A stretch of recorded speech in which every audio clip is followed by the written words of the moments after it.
Today, I would like to tell you a story on how I learned Mr. Claus did not exist. This is the story of the missing Claus. Growing up, we were so eager to get our gifts from Santa every year on Christmas. We lived for just making it to Christmas morning. We would go 363 days with the focus of making it to day 364 to get the one present on Christmas Eve. We would try to stay up all night just to get a glimpse of Santa. This was a heavy focus, a huge drive. In our mindset, we would believe that Santa could come down the chimney. We would believe that Santa was the one eating the cookies we made and drinking the milk that was left out. This was the greatest thing every year, just to make it to Christmas morning. Every Christmas morning, we never understood how we missed Santa if we were up majority of the night. We would be so tired Christmas Day that we would sleep through half the day just from staying up all night waiting on Santa. The thing is, the presents would be underneath the tree on Christmas morning. We never understood that Santa was watching us, watching for him. Was he listening in, sitting on the roof? Did he have x-ray vision? These were the things that set through our mind day by day. One thing we did know, Santa was going to get caught. We were going to catch Santa coming down the chimney, dropping off gifts. So on this Christmas Eve of 1999, we were prepared for Santa. Our mother had took us shopping at the Mall of America. We had to visit the Santa in the mall. We explained to this Santa what we had wanted. The problem was, I never even seen Santa's reindeer. The questions that I had for the mall Santa were not questions that I had as a child. The questions that sat in my mind were, how did you obtain flying reindeer? Why are there no flying reindeer for me to have? How did you get an elf? Why are there no dwarf elves walking around? How did you get so big, Santa? Can you still fit down the chimney with that belly? Our mother would always encourage us to tell Santa what we wanted, and that Santa would always give it to us. It wasn't as if she was stating that Santa himself would give it to us. It was more of we were writing a letter. We did not know at that time it was being delivered to her. But somehow, every year, we received our gifts. It had gotten strange to us. We prepared a pact. We said, tonight, we are staying up. We are going to catch Santa. We gathered our snacks, had to make sure we had sugar and juice. It's the only way to stay up all night. We made sure our mother didn't know that we were awake, so we played sleep. Basically, yes, played sleep. As the times turned 12 a.m., we figured Santa would turn up about 12 a.m.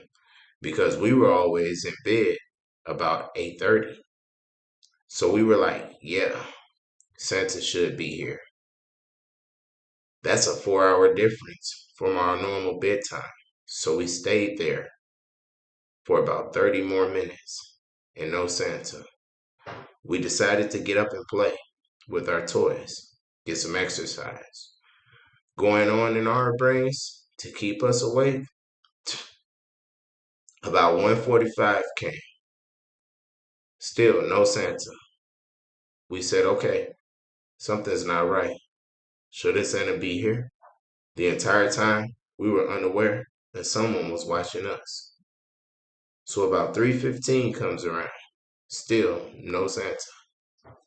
After relentless hours of playing, pounds of sugar, we still had no clue where Santa was, basically. By then, my eyes were so droopy, I could not keep them awake. I laid on the floor, and the next thing I remember, it was day outside. The sun was up, and our mother is walking down the hallway, and she's waking us up to open gifts. I looked to my brother and I said, "Did Santa come?" He replied, "I don't know. I can't remember." So we get up anyway. We go to the bathroom, get ourselves together, and then we come out to breakfast. As we're making our way to the table, we notice gifts under the tree. I said, "Wait, we were up all night. How could Santa pull this off? He must have powerful reindeer and smart elves." Though every time I viewed him, these things were not noticeable. I asked my mother, "Is Santa real?" Our mother gave us a look. She did not like to lie to us. She stated to me that she was real and that the delivery of the gifts were given to us by someone who cared about us. She also stated that it is impossible for someone with a belly like that to fit down a chimney, especially when the chimney has fire blazing. She asked, "How could he possibly walk through your house without you hearing him if you can hear when your own siblings are walking through your house?" She states, "I love you, and Santa Claus is just a tale woven to be in your fairy mind." I said, "Wow, I knew. I knew this was a hoax." One thing, where is the magic that he's obtaining and no one else is seeing it or using it? This is impossible. How is he living in the North Pole and how had not gotten sick? The ultimate flu. It's impossible if he spends 364 days out of the year in the snow. How could he not be sick? How could he survive these winters? That was the question constantly thriving in my mind. It was impossible for me to be persuaded. I intellectually thought of these questions. It was impossible for me to see Santa if I knew he was never real. I needed to know from my parents that he was not real.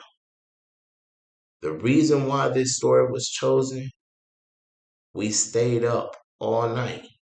We ate so much sugar just to stay awake to catch Santa Claus coming down the chimney.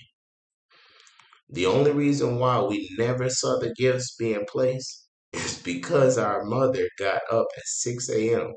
and placed the gifts under the tree. We were so tired from sugar and staying up to 3 a.m. that we clearly missed her placing the gifts at 6 a.m. That is one of the most hilarious things I can think of as an adult, looking back toward my childhood. Was this story of Santa being real consciously consuming our minds? Heavy that we focused on trying to figure out if Santa was real or not. This is one of the most hilarious things I could ever think of, and one of the best stories I enjoyed growing up.